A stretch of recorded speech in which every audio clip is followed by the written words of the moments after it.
En deçà et au-delà de la Grande Muraille de nos foyers lointains, arrive au district de Tianxi, municipalité de Trongshan, pour explorer la splendide passe de Tsingshan. Visiter le mont Dingzhong et prendre connaissance de l'évolution d'un important bastion frontalier, la pittoresque Grande Muraille sur l'eau. Le Petit Marron recèle l'amour de la population pour une meilleure vie. Fort antique, cité frontalière et Tianxi, épisode de la série spéciale En deçà et au-delà de la Grande Muraille, nos foyers lointains.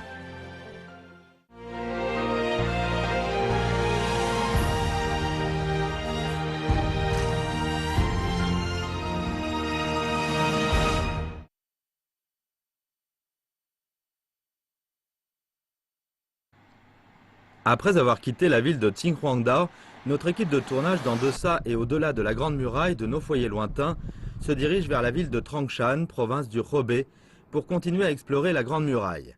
Depuis l'Antiquité, Trongshan fait partie de la plaine centrale et est un point incontournable sur la voie menant au nord-est de la Chine. Sa localisation géographique est très importante.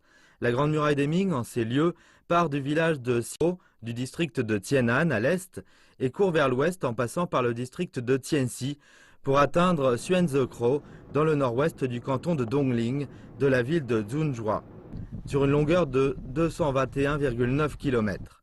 Notre équipe arrive d'abord au district de Tianxi, relevant de la ville de Trongshan qui héberge la plus longue section de la Grande Muraille des Ming par rapport aux autres districts. Cette section totalise 106,4 km de long avec 19 passes toutes catégories confondues. Guidés par Wang Haijun, un photographe de paysage local, ils vont au village de Tsingshankro du canton de Shanying. 这里头就是啊，咱们万里长城中保留最完好的，现在保留最完好的一个水门。水门，我看到这边有这个刻字啊，水门。为什么是叫水门呢？这个地方？它是这个水门就是两种功能，一是防御的功能，一是泄洪的功能。啊，它是这地方呢，就是整个一个大山沟里边，它下雨的水都积聚在这里排泄出去。当时呢，就是老百姓在种田的时候，种地时候可以积积水用种地。再就是有敌人来犯的时候，它可以蓄水，蓄水到敌人来犯的时候可以提闸，起防御的功能。 以前这边是有一个闸门的，其他的门就是开合的这么开的啊。哦，对，以前是那种推开，很多就都是推开那种门，但这边这个楼这个水门之后它是提吊式的。哦，这个有1吨多重的铜门、铜闸，铜闸就是门了。这里面还能看到那个槽是吧？您能带我们到上面来看看？就是这道了。你看上面的槽还保留啊，哇，还很深啊。 Wang Haijun a 50 ans cette année. Comme il photographie la Grande Muraille à Tianxi depuis de nombreuses années et a participé aux travaux de l'établissement de la zone paysagère de la passe de Tsingshan, il connaît très bien les lieux. Il explique que la passe fut construite sous le règne Hongwu des Ming. Elle doit son nom à la grande montagne Tsingshan en bordure du massif Yanshan. En tant qu'importante passe à l'époque pour défendre la capitale impériale en prévision d'invasion des tribus mongoles du Nord, après sa construction, la passe de Tsingshan fut restaurée et réaménagée plusieurs fois.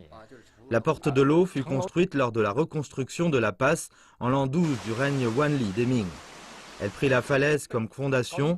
Sur le socle furent posées les dalles sur de nombreuses couches, par-dessus lesquelles furent posées plus tard des briques de couleur indigo, formant ainsi une porte arquée de 6 mètres de haut sur 2 mètres de large. Sur la tour de la porte furent installés à l'origine 4 gros blocs de pierre qui, reliés à un levier, permettaient de lever aisément la vanne en cuivre d'1 tonne, concrétisant ainsi le rôle d'évacuation des eaux de crue et de restriction de la circulation des passagers. Plus tard, la vanne en cuivre fut emportée par une crue de montagne en l'an 13 du règne Guangxu des Qing, mais la porte elle-même put résister aux ravages des guerres durant de nombreuses années. 那像当时为什么要花这么多钱去筑这么一道土门放在这个地方？那说明这个地方应该也是一个比较重要的这个关口。青山关是个比较重要的关口，它几个大关口。长城的北面就是承德地区、昆城县地区。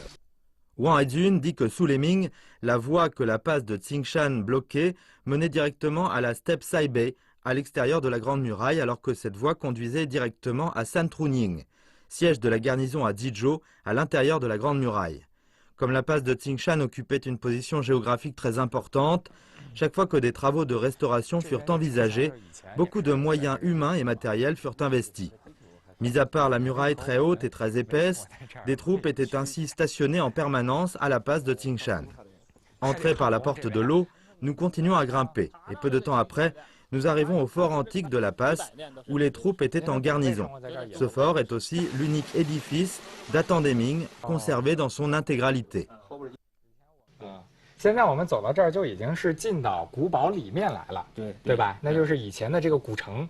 你再回头看一眼，你看下面是应该是这个斑驳的老旧的这些长城，对，上面应该是修复的一些新的城砖，是，对吧？都能够看到这个对比变化。当时您小的时候在这儿住了有多少户人家？这得有30多户，30多户。Monsieur Huo dit que le fort antique de la passe de Tsingshan était une citadelle construite d'un côté contre la muraille. Le mur d'enceinte est de 366 mètres de circonférence et de 4 mètres de haut. En regardant depuis la muraille, nous pouvons voir que la citadelle est de forme elliptique, plus aplatie du nord au sud et plus bombée d'est en ouest, ressemblant à un lingot d'argent de jadis. C'est pour cela que les habitants locaux l'appellent cité Yuanbao, cité lingot. La configuration du fort, qui nous parvient jusqu'à ce jour, n'a pratiquement pas changé par rapport à sa présentation initiale. La rue principale traverse le complexe du sud au nord. Des deux côtés de la rue sont dispersés des édifices et des cours comme bureaux de banque, bureaux de commandement de la passe et relais. À côté de la rue principale, il y a 8 allées qui sont aussi interconnectées. Dans le passé, on a trouvé un tunnel souterrain qui mène directement à l'extérieur du fort. Ces dispositions rendaient plus facile le déplacement des gens ou leur contact entre eux, ainsi que l'acheminement des matériels stratégiques comme munitions et provisions en cas d'attaque de l'ennemi. 这是什么呀？王老师，这个讲的是什么？戚继光从南方调到北方是第一站，在青山关打的。就是蒙古族的一个多元部落的一个首领是叫董狐狸的，他带领部队攻打青山关。戚继光带领部队用古木雷石炮还有弓箭把他打退，打退以后又追出数十里，差点活拿这个董狐狸。当时这场仗是大胜，可是到北方的第一仗是军心大振，是鼓舞士气，是这个战役是相当有意义的。Selon des registres historiques, après la première victoire à la passe de Tsingshan, Tiziguang repoussa 2 autres attaques de la tribu Duoyan à la passe de Tsingshan et à la Grande Muraille sur la colline Yumu, à Dondiakro, respectivement en l'an 1 et en l'an 3 du règne Wanli. Lors de la dernière bataille, il captura le chef des troupes ennemies, ce qui força la tribu Duoyan à se rendre de son propre chef. Dès lors, la tribu Duoyan n'osa plus harceler cette région pendant que Tiziguang défendait la garnison de Dizhou ici. Après les 2 batailles à la passe de Tsingshan, Ti supervisa en personne les travaux de renforcement de la Grande Muraille sur la base des murs existants pour former la Grande Muraille que nous voyons aujourd'hui. Jusqu'à présent, les portes du sud et du nord, ainsi que la quarantaine de maisons des officiers et soldats, sont encore bien conservées. 刚才霍大哥一定要带我走这条路，为什么要从这儿走啊？这都是看看我们家，你们家是吧？这个房子都是我们，这是我二爷的房子。这是您二爷爷住的。对。还有呢，这身后的这个也是。这是我叔叔家住的。那当时您这算是霍家是吧？对，霍家在这儿算是一个比较大的家。我们这家族挺大的。挺大的。还有其他的家族生活在这儿吗？有，这前面了老王家，这个城侧就分王火2家。没有别的姓。他这个咱老年传说呀，都是这个戚继光的兵在这驻守这一块坐落这个的。原先这地方特别偏僻，没有人家。在这住着呀。Monsieur Huo nous dit que selon une histoire transmise du passé dans le village, après que Tiziguang eut été nommé commandant de la garnison de Dizhou, il décida de réparer toute cette section de la Grande Muraille. Il fit venir des troupes d'élite d'autres régions, comme Yiwu du Zhejiang et autres, autorisa les proches des officiers et soldats à les suivre à la garnison ici. Plus tard, ces membres de famille s'établirent progressivement et s'y développèrent, d'où les descendants d'aujourd'hui des défenseurs de la Grande Muraille. Peu importe la véracité de cette histoire, les villageois de Tsingshan-Kro, de génération en génération, éprouvent toujours un attachement particulier pour la Grande Muraille et la protègent bien, sans jamais l'endommager arbitrairement. C'est pourquoi, jusqu'à présent, nous pouvons encore voir la Grande Muraille à la passe de Tsingshan dans son état originel. En 2003, la passe a été transformée en zone paysagère, le village a été connecté au réseau routier.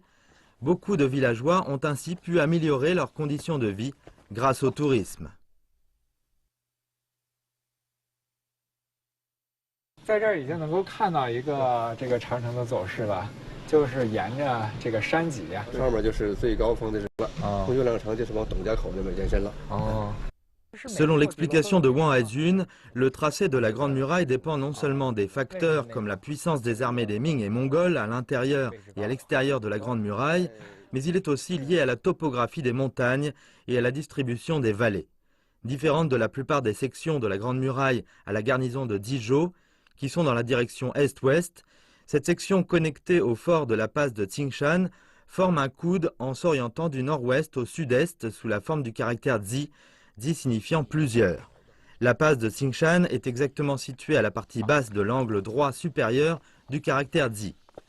Le mur de son côté nord s'étend le long du faîte jusqu'au point culminant de Tangshan, le pic Bamian, à 842 mètres d'altitude. 一进来呢，我觉得它这个是比较幽深的一个感觉，而且这个拱，它是一个拱形的这个顶，并不是一个平面的顶。它都是拱形的，但是拱形它比较小，比较完整。它这个墙的厚度很透。因为原来它这个地楼啊，上面有楼橹，现在坍塌了。因为它楼橹大的话，它的底下的墙要坚固。楼橹，那是什么东西？楼橹就是上面还有一个小房子，还有一个。那上面的那个作用是什么呢？上面就作用就是。 原来就是高，就是上面一个观察，你是观察，主要是观察地形用的，观察地形啊。Monsieur Wang nous explique que les travaux entrepris par Tizi Guang à l'époque furent les plus grands du genre dans l'histoire de la construction et de la restauration de la Grande Muraille à la garnison de Dizhou. Cela permit aussi de développer et d'améliorer le système de défense de la Grande Muraille. Ce type de pavillon de combat est une invention de Tsi. C'est une tour construite à cheval sur la montagne, creuse à l'intérieur avec des embrasures ouvertes sur 4 côtés. D'une manière générale, le dispositif est composé de 3 parties. Les parties inférieures, intermédiaires et supérieures. La partie inférieure, le socle, est construite avec des dalles taillées. Elle atteint la même hauteur que la muraille. La partie centrale est creuse à l'intérieur. Généralement parlant, elle soutient la partie supérieure avec des arches de barriques, formant des chambres reliées entre elles, dont la paroi extérieure est formée par un mur de briques très épais. L'intérieur relativement spacieux est utilisé comme cache pour provisions et armes destinées aux soldats en poste sur la muraille. Cette partie centrale creuse de la tour du combat est aussi dotée d'embrasures et de portes dont le nombre varie en fonction de la taille du dispositif. D'une manière générale, il y a respectivement 3 embrasures sur le front. Les villageois des environs appellent souvent ces pavillons de combat pavillons à 3 yeux, pavillons à 4 yeux ou encore pavillons à 5 yeux. 现在这个季节在这儿的话，我觉得整个植被还非常的茂盛啊。冬天到这儿来是什么样子？啊，冬天下雪的还更好啊，现在啊，北国风光的样子啊。因为我原来拍过几个雪景，太漂亮，连长城在植被，那植被上沾满那雪花，成砖成墙，墙是黑色的，一条黑线，那么感觉太好了。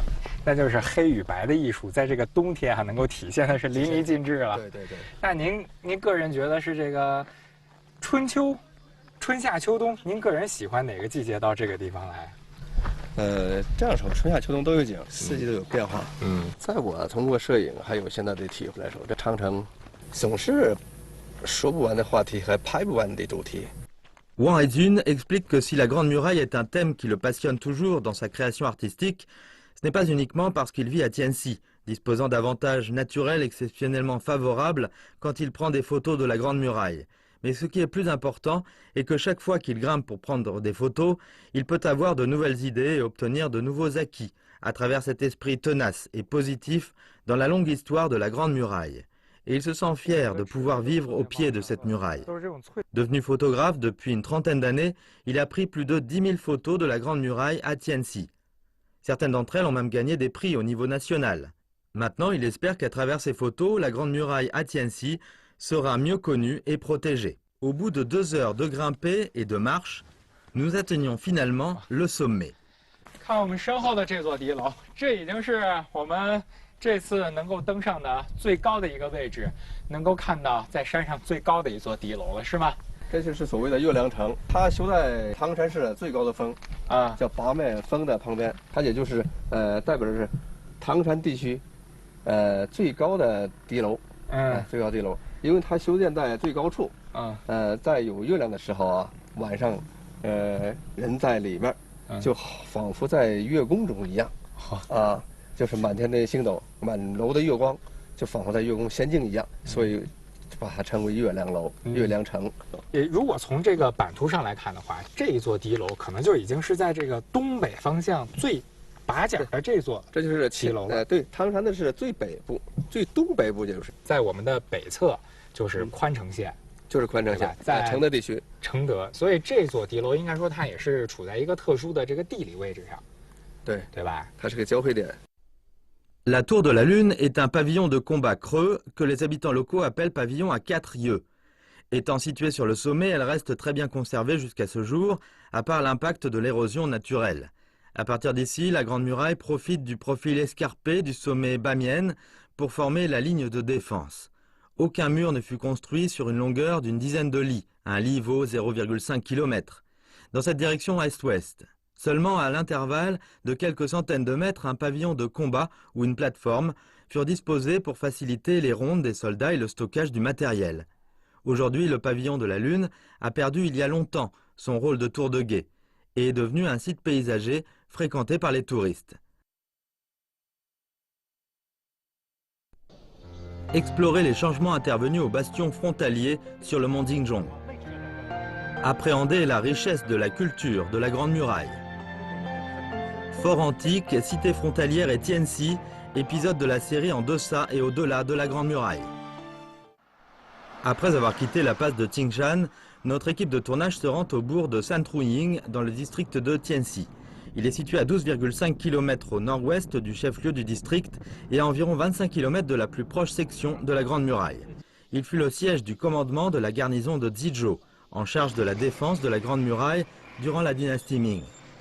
En tant que commandant, Ziziguang a consolidé la défense frontalière et réparé la Grande Muraille, faisant de cette place une véritable cité militaire.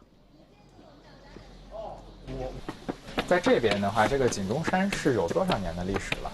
现在有500多年的历史。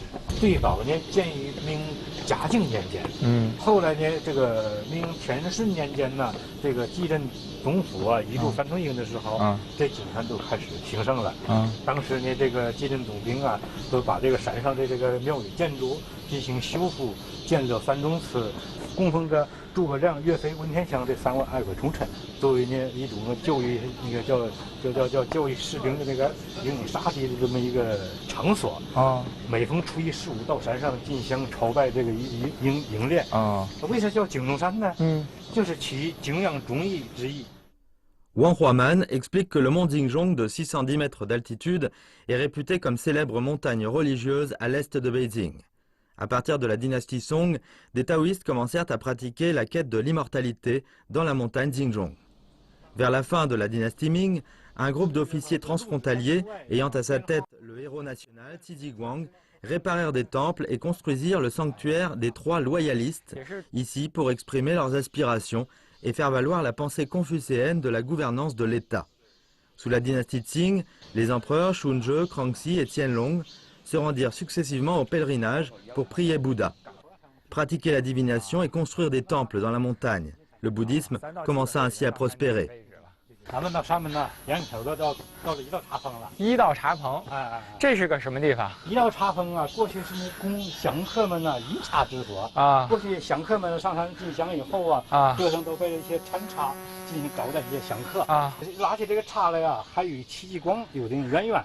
所以戚继光啊，他来到三屯营以后啊，他不是把些从南方招了一些这个兵士嘛，从浙江啊、义乌啊，还有安徽等地啊，这些南方人呢都好饮茶。他们经常到山上啊朝拜3宗祠，所以他们从南方带一些茶呀给一些老和尚。后来这时间长了以后呢，这老和尚他老是靠人家给不动啊，所以他们那个南方人呐，他从那个回老家以后，带过些茶苗来啊，带山北进行养坡，进行代制啊。后来代制以后啊，茶树就多了。说呢，和尚们就用自产的茶叶来招待香客们。品禅茶的习俗啊，一直延续到了这个清代后期。后因呢，这个战火呀、兵险之乱，所以这个茶树也都被毁了。所以现在这个习俗现在仍然存在，但是现在景山的茶树已经不存在。Selon des registres historiques, en l'an 2 du règne Longqing des Ming, quand Tizi Guang fut nommé au poste de commandement de la garnison de Jizhou, il commença d'une part des travaux de construction massifs sur la Grande Muraille et de l'autre renforça l'entraînement des soldats frontaliers. Compte tenu du manque de discipline dans les troupes de garnison à Jizhou et de la faible capacité au combat, il dirigea d'abord un manuel d'entraînement qui devint plus tard l'ouvrage mondialement connu Notes sur les entraînements militaires. Dans ce livre, il expliqua en détail les méthodes d'entraînement. Ensuite, il soumit un rapport à l'empereur demandant d'envoyer une troupe de soldats au sud du Zhejiang qu'il avait formé durant la guerre contre les pirates japonais. Au cours de l'entraînement, les soldats du sud firent preuve d'une grande discipline et efficacité. Les soldats du nord en furent stupéfiés. Dès lors, ils n'osèrent plus faire fi du règlement intérieur ni de la discipline, d'où une capacité au combat grandement améliorée. La légende du thé des moines du mont Jinzhong est bien un témoignage de l'histoire de cette période liée à Tizi Guang. Après avoir quitté le premier étal de thé, nous continuons à nous diriger vers le sanctuaire des trois loyalistes vers le sommet. À mesure qu'on prend de l'altitude, la vue panoramique du bourg de Santruying s'offre progressivement à nos yeux. 过去这个基镇总兵府啊，没设在这的，最早啊设在桃林口，在卢龙。后来呢，在明嘉靖年间呢，就移驻了咱们三春营这块。桃林口呢是距离山海关呐太近，距离北京太远。咱们这个三春营呢，距北京是200公里，距这个山海关呢是150公里。所以它正在这个中间。 而且这里头呢，离北这个长城这块呢，还有一个缓冲地带，它有30公里。桃林口呢是下了长城，下边都是它的基镇总兵府，一点缓冲都没有，人家直接打进来了。一旦冲破长城的话，如果在那个地方直接，你都太危险了。你这还有60里地方，说这个地方都有个缓冲地带。所以这个当时来讲啊，说呢叫东扼山海，西护这个居庸。 Wang explique que dans l'histoire, le siège du commandement de la garnison à Jizhou fut l'un des 9 bastions frontaliers les plus importants. Il fut non seulement un endroit important pour défendre la capitale impériale, mais il fut aussi lié à la reconstruction de la cité antique de Santruying quand Tizi Guang était là. En l'an 2 du règne Wanli, pour répondre aux besoins de la défense frontalière, Tizi Guang reconstruisit l'ancienne cité de Santruying qui avait fonctionné déjà une centaine d'années. Selon des registres historiques, à l'issue des travaux, avec la taille agrandie et les installations perfectionnées, la cité devint un véritable bastion frontalier. 像这个城，它好像是模仿北京城的一个井字格，是吧？对，它是个井字，基镇总兵府在这井字当中，它有72条胡同，东西大约有3公里，南北有2公里，就是咱们这个城这个民房非常密集的地方，这是一个古城的这个范围。 Selon M. Wang, grâce à Tizi Guang en garnison à Jizhou, la région frontalière put bénéficier d'une précieuse période de paix. C'est pourquoi dans le cœur des habitants locaux, Ti fut non seulement bon pour conduire la guerre et entraîner les troupes, mais il obtint aussi de l'aide des Immortels. Le site paysager de l'échiquier de l'Immortel sur le mont Jinzhong véhicule bien une certaine légende. 传说戚继光啊，活捉了这个蒙古那个长途，非常高兴，要上山呢，朝山进香来。朝山进香，当走到这以后，看到一个老者闭目养神。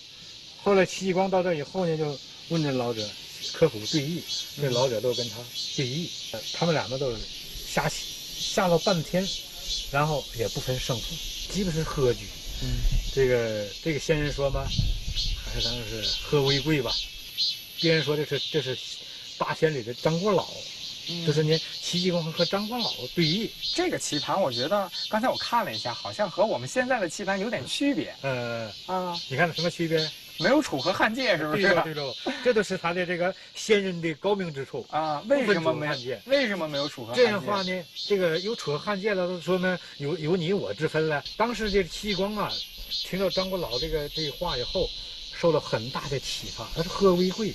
所以他一时想啊，他想到我在这个北方镇守，说是呢活捉长途，这终非久计。然后呢，他都是这个打通了大同啊、昌平啊和这个喜峰口啊这个边关的这个贸易商贸活动，让关内关外的老百姓啊进行通商。所以当时都两地老百姓都是和睦相处。从此十几年没有战事。所以这是呢与这个戚继光的这个受先人点化有关。Dans l'histoire, Tiziguang autorisa la foire commerciale au pass le long de la Grande Muraille. D'une main, il dissuada l'ennemi avec la présence d'une puissante armée, et de l'autre, il pratiqua la politique favorable au commerce et aux échanges mutuels, ce qui permit dans une large mesure de dissiper les conflits ethniques et de soulager les tensions sur le plan militaire. Sur une longue période, il permit au peuple des deux côtés de la Grande Muraille de vivre dans l'harmonie entre les différents groupes ethniques. La politique frontalière de Tiziguang proviendrait-elle du jeu d'échecs dans la montagne Xinzhong? Nous ne pouvons pas l'affirmer, mais ce qui est indéniable, c'est que la ligne de défense de la Grande Muraille fut une importante garantie pour l'apparition de cette situation, qui est exactement la raison qui explique que la Grande Muraille soit considérée comme un lien entre les ethnies. 这尊像呢是岳飞，这当中的像呢是文天祥，紧内位呢就是诸葛亮。为什么供奉他们三位在这？这三位呀是这个典型的忠君爱国的这三位忠臣。因为当时来讲啊，继任总兵府设在樊太营的时候，为了教育将帅啊忠君报国，建了三宗祠。特别是戚继光到任樊太营继任总兵府以后，他每逢初一、十五上山祭拜三宗，还在这个大殿外边建了一个死尸祠。他把阵亡的将帅们呢，就供奉在这的，有姓名、有封号、有记冠，都小牌位。每逢初一、十五，让将帅们，他到部下们到这祭拜了。所以他这将帅们呢，都非常同心协力的，都过去讲叫戮力同心嘛。这个三宗祠就体现了这个忠君的这个忠心和旨。Dans la culture traditionnelle chinoise, le patriotisme et l'intégrité nationale représentés dans la loyauté sont toujours hautement respectés et glorifiés comme un état de vie auquel aspirent beaucoup de gens. Si Tiziguang vénéra les trois loyalistes et construisit le sanctuaire des martyrs à la mémoire des officiers et soldats morts dans des batailles à la frontière, cela témoigne non seulement de son respect personnel pour la loyauté, mais cela révèle aussi qu'en tant qu'éminent stratège, il comprit bien le principe « l'encouragement est le plus important pour les soldats » et l'appliqua dans la pratique. Quoique le sanctuaire des trois loyalistes et celui des martyrs construits sous les Ming fussent détruits dans un incident provoqué par un coup de foudre, ce que nous voyons ici est le bâtiment principal du sanctuaire des trois loyalistes construit sous les Qing. Rechercher la Grande Muraille à Sinfengkro et percevoir les péripéties de ces lieux. Visitez le marronnier antique, explorez Tianxi. Vous regardez Fort Antique, Cité Frontalière et Tianxi, l'épisode de la série spéciale En deçà et au-delà de la Grande Muraille, nos foyers lointains. Après avoir quitté le bourg de Santruying, nous nous dirigeons vers le bourg de Luoyang, à plus de 50 km au nord-ouest du district. La Grande Muraille de Sinfengkro fut l'une des 32 passes importantes construites au début de la dynastie Ming. En 1983, après que le réservoir de Panjiakro eut été construit sur la rivière Luanhe, la passe imprenable de l'époque et une partie de la Grande Muraille sont devenues la muraille sous l'eau. À un endroit près du village de Lidiayu de Sinfengkro, nous entrons dans la zone du réservoir en bateau. 这边是不是？哎，这个是喜峰口长城到的，喜峰口长城。喜峰口长城。它这个城呢连着盘子口长城，这不从这个地方上去啊，上到山顶那么转下去啊，那不是盘子口通到这个地方。Zhang Guohua, 60 ans, est un villageois de Songzhuangzi à Sinfengkro. Il vit au pied de la Grande Muraille depuis son enfance et connaît ce morceau de la Grande Muraille comme sa poche. Selon lui, Sinfengkro est à la jonction des districts de Tianxi et de Quanchang et fut l'une des plus importantes passes de la Grande Muraille sous les dynasties Ming et Qing, et aussi l'importante route du tribut pour la tribu mongole Uriankai à l'époque. Dû aux hostilités fréquentes qui avaient lieu ici, les dynasties successives entreprirent constamment des travaux pour consolider le système de défense. Quand la passe fut construite à Sinfengkro sous les Ming, les structures furent de deux types, passe et fort. 哇，我们现在站的位置应该就是长城上了，对不对？再往这边走走，来，张大叔，这边这个位置啊，就已经很靠近这个水库的，到这个水下的部分了。它这个北岩雕这部分呢，它跟那个长城是整体是一样啊，它也这么杀人城。这个地方呢是一个关门子，一个关口。哦。Monsieur Zhang nous explique que la passe de Sifankro fut construite dans la vallée de la rivière Luanhe, avec son côté nord s'étendant jusqu'à un précipice et son côté sud aux montagnes qui se prolongent vers l'ouest. Les édifices de la passe actuellement immergés furent une triple passe. Qu'il s'agisse du passage d'attelage tracté par des chevaux ou de piétons, ils devaient tous passer ces 3 contrôles. Ces 3 barrières étaient connectées par des murs de briques reposant sur des pierres, alors que la partie ouest de la passe était reliée au corps principal de la Grande Muraille. On peut dire que c'était solide comme du fer. 这个地方是个重要的要道，历来是兵家必争之地。从古代、明代，到现在，都发生过战争。但是最重要的呢，这是近代，就是西风口、长城抗战。在这块，在这个长城上，曾经发生过我们5怪大刀队用大刀砍杀日寇的战斗故事。En 1933, durant la guerre de résistance contre l'agression japonaise sur la Grande Muraille, les agresseurs japonais tentèrent de pénétrer à l'intérieur de la Grande Muraille par la passe de Sifankro. Le commandement de la 29e armée de l'armée révolutionnaire nationale, Son Jo-yuan, contre-attaqua, ordonnant à ses hommes de combattre les troupes japonaises jusqu'à leur mort à Sifankro et au ravin de Luowanyu. Au cours de cette bataille sanglante, la 29e armée, très mal équipée, s'appuyant sur la Grande Muraille, combattit l'armée japonaise au corps à corps avec leurs sabres.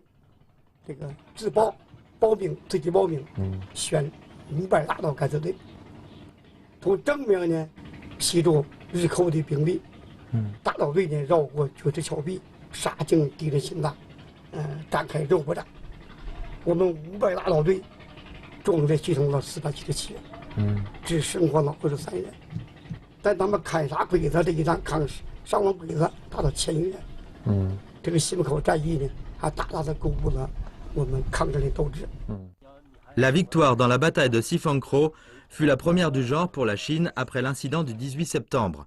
Elle remonta le moral de l'armée et du peuple dans son combat contre les agresseurs et refléta aussi l'esprit combattant du peuple chinois qui se rejoignit dans cette guerre. En 1937, la chanson La Marche du Sabre, composée par le compositeur Mai Xin, avec la bataille féroce de Sifankro comme fond, fut chantée dans l'ensemble du pays et devint le symbole de la guerre de résistance et de la force du peuple chinois. La Grande Muraille de Sifankro fut aussi, en raison de cette bataille, ancrée dans la mémoire des générations postérieures. Après avoir quitté la passe de Sifankro, guidés par Zhang Guohua, nous nous rendons au village de Chetreze, à 2 km plus loin. Il nous explique que Sifankro est l'une des régions centrales productrices du célèbre marron de Tianxi. 这树得有多少米啊？高度23米吧。23米，那得有个7、8层楼那么高了，对吧？它这个树冠有这个直径有多少？它这个直径是610平方米，610平，覆盖的面积600多平方米，哇，那可真是够大的。咱们这底下来还能凉快是吧？这棵树有多少年的历史了？它是明末清初，传说呢是民族英雄戚继光在前期守城西门口巡视的时候亲手栽的棵树。传说是戚继光亲手栽下的这棵树。当时为什么要在这个地方栽下这么一棵板栗树呢？因为他在那边守城嘛，这整个呢这地方都是长城沿线嘛，他在长城的脚下栽树。当时呢讲的这个修长城的时候嘛，连头短缺的时候，老百姓都把这些栗子，给这军人去吃，给兵吃，以利待粮，有这些故事。Monsieur Zhang nous explique que le marron est un produit traditionnel de Tianxi et que l'histoire de sa plantation remonte à une époque d'il y a plus de 2000 ans. Les habitants l'appellent aussi marron de fer. Quand le passé, quand les céréales faisaient défaut, on se servait souvent de marron comme aliment pour survivre à la famine. C'est pour cela que de nombreuses histoires de substitution de céréales par le marron circulent ici, alors que ces grands marronniers séculaires sont aussi considérés comme des dieux protecteurs pour les habitants locaux, qui éprouvent une grande estime envers eux. En plus de sa longue histoire, le marron de Tianxi est aussi réputé pour sa grande qualité. De taille moyenne et de couleur vive, avec une chair molle et sucrée, il est particulièrement apprécié par les consommateurs. 我们黔西县呢，是七山二水带分田，带分道路和庄园，地非常少，这平地非常少。是，它这一面呢都是这个片麻岩，山上都是片麻岩，还有铁矿，这个铁矿啊，对这个元素啊，对板栗，凡是有铁矿的地方，这板栗都好吃，而且我们黔西铁矿非常多，非常丰富。 Selon M. Zhang, il y a longtemps, Tianxi était une région assez riche grâce à sa production de marron. Aujourd'hui, cette production est naturellement la principale source pour les habitants locaux d'accroître leurs revenus. Maintenant, le district totalise 46 700 hectares de forêts de marronniers, soit plus de 40 millions de marronniers, pour un total de 45 000 tonnes de marron par an, soit la moitié de la production nationale. Le village de Chetreze, où nous sommes à présent, est doté de 8 000 hectares de forêts montagneuses, dont la majorité sont consacrés à la plantation de marronniers. En ce moment, c'est la période où les marrons mûrissent. 您是在干嘛呢？捡栗子是吧？过来看看。哎，这么多呀，这栗子，就直接就这样掉在树底下啦？是。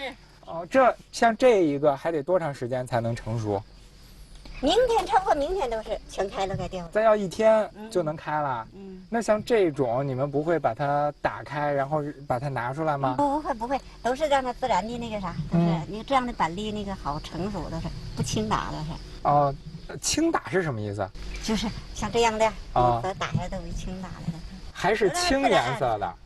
就不打它，都是让它自然的完全长开了，然后掉下来才去捡。Li Zuelan explique que d'une façon générale, le marron de Tianxi mûrit durant la période allant de la rosée blanche à quelques jours après l'équinoxe d'automne. Dans cette région, on adopte depuis toujours cette méthode de ramassage au sol. Généralement parlant, le cultivateur de marronniers ramasse le matin et le soir les marrons tombés dans la nuit et dans la journée après qu'ils ont mûri. Cette disposition est certes un peu embêtante, mais permet d'avoir une bonne tenue en bouche.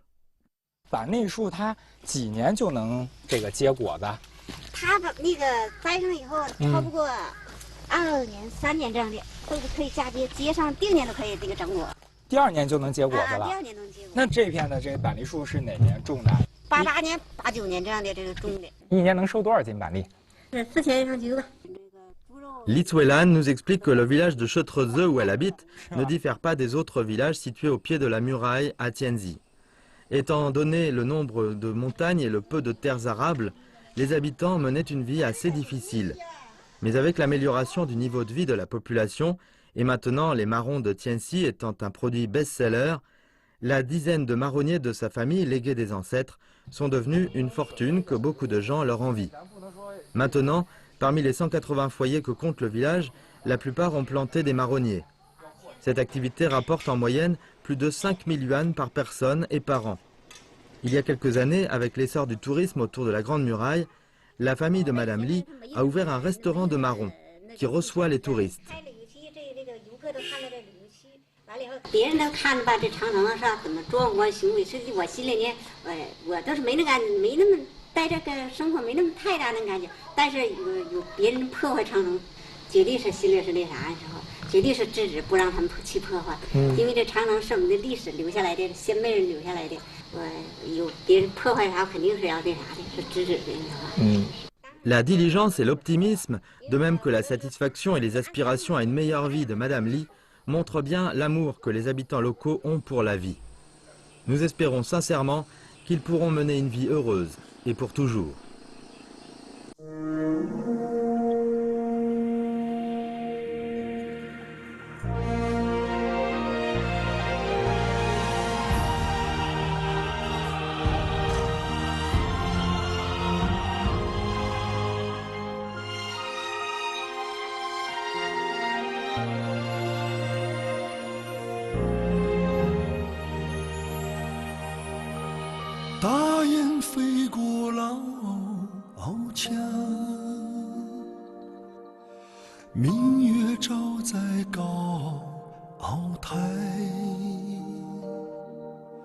梦里图灵一战，醒来桑田沧海。